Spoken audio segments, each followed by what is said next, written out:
everybody, welcome back to part 2 of our breathing and review of our yoga asanas or yoga poses. We'll start off this time just in your mountain pose. You're going to have your feet firmly planted into the ground. Feel all of your toes gently grab onto the mat and plant your heel into the mat. You want to stand with your knees kind of loose first. Then you're going to tip your pelvis forward, bringing your navel into your spine, palms facing forward, roll them up towards the ear and come around and drop them down. Let's do that one more time. You're bringing your legs together, planting the feet into the ground, tipping the pelvis forward. You'll feel your thighs come forward together. Hands, palms facing up. Bring the shoulders up and down. And just looking straight ahead, you can lift your chin up slightly. Breathe in. Breathe out. From here, we're going to do a forward fold. And I'm going to do it standing up. There's several different ways to do forward fold. There's standing up, lying down, sitting down, wide-legged forward folds, but we're just going to do a standing one today. So what you do is you stand in your mountain pose, but you can relax it. Bring your arms up overhead. You can bring your palms together, and you can even reach them. Raising up on one foot, on the toes, side to side, breathing. Or again, just with the palms forward. Sometimes we'll arch back a little bit. You can arch further back if you like, but we're just kind of reviewing the alignment of the moves and our breath. So go ahead from here and bring your hands down to the side and bring them down to the floor.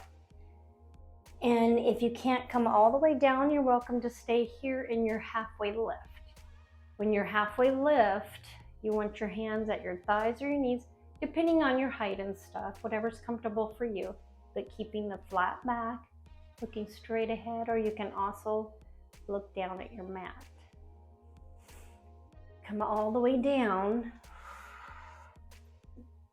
You're going to grab each side of your shoulder, keeping the knees loose, and maybe rock side to side in your forward fold. Breathing. And let's walk our hands out in front of us. Doesn't sound like a doctor now, us, but I'm not a doctor.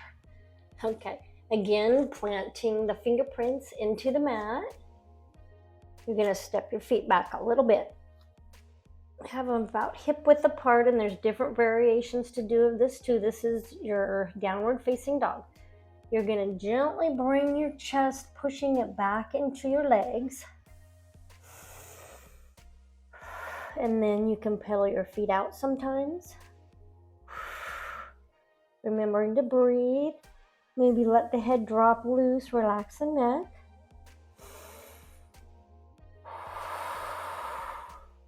You need to readjust your hands a little bit and press back into the mat a little bit more. Feeling that nice stretch on your back there. Breathe in. Breathe out. Breathe in. Breathe out.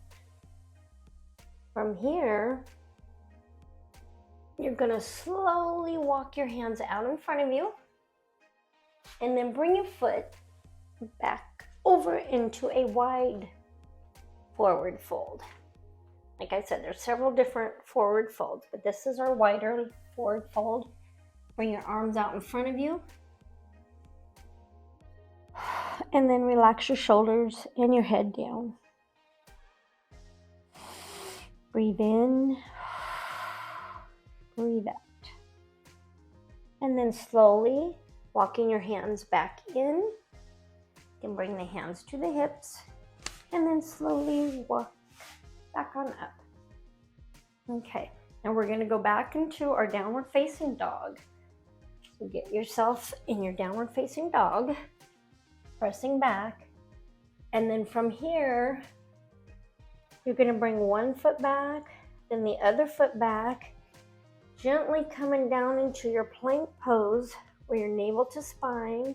Your back could have a little dome in the shoulders. And then come on down into your cobra pose. The elbows are brought in really tight to the sides. Fingertips melted into the mat again, pressed into the mat. Feet are melted into the mat, the top of the feet, and you're pushing up, looking straight ahead. This is your cobra pose. And also similar to the cobra pose is going to be your upward facing dog. Same sense, hands to the sides by your shoulders, pushing on up all the way, and bring the navel off the spine. Bring your hips up. Breathing. Try to feel your shoulders roll back. And a lot of times, this is how we'll come back into the downward facing dog.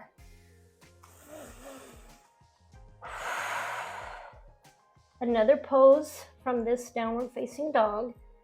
You walk one foot forward, walking the hands back to the area where your foot is.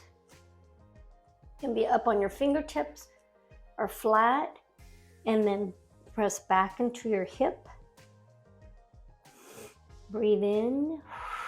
This is your pyramid pose. And you can switch and do that on the opposite side, planting your fingerprints, your hands, your front leg. And it makes you feel a nice stretch on your back of your leg there on both legs. And make sure the hips are squared off to the floor and pull back. Then on the right hip, you can get a nice stretch in your hip there. Breathe in, breathe out. And this will take us to one more asana. You're going to walk your hands out in front of you as far as you can. Drop the knees down. You can leave your toes curled under, or you can bring them down flat.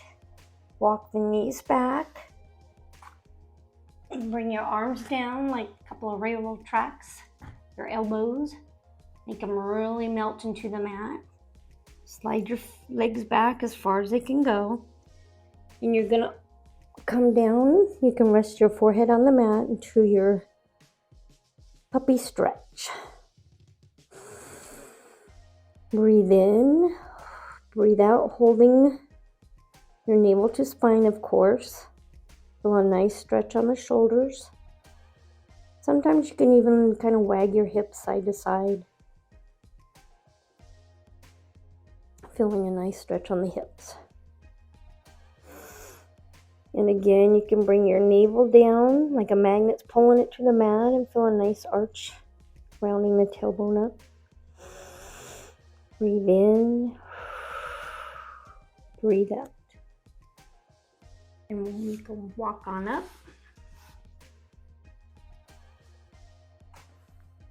Alrighty, and that was part 2. So we will see you again for our part 3, our last part of different ways to do and align your body for your yoga asanas, and to breathe through them and keep the energy flowing, keeping the body aligned, and really remember to concentrate and not be tensing up your body, staying relaxed, and being able to work through your poses. See you